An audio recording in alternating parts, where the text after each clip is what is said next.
Mami, pwede ba akong lumabas? May kapaglaro lang po. Ako, Kalainsan. Anong gagawin natin ngayon mga insan?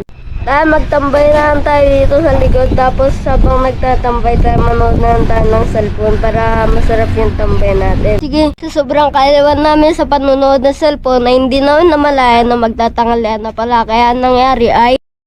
Sige, ano ka bang bata ka? Di ko alam kung saan ka hanapin. Tanghalian, no? Anong oras na? Sabi ko sa'yo. Sige, kumain ka nga. Ayaw ko. Next day. Tao po. Sila Kuya Nathan. Pasok kayo. Anong gagawin natin ngayon? Laro na lang tayo ng game sa cellphone. Sige. Guys, ang gusto ko lang sabihin sa video na to ay pag nagagal sa atin ang mga magulang natin ay huwag tayong magalit. Dahil alam nila na mali ang ginagawa natin. At ayun lang guys. Bye. Salamat sa panonood.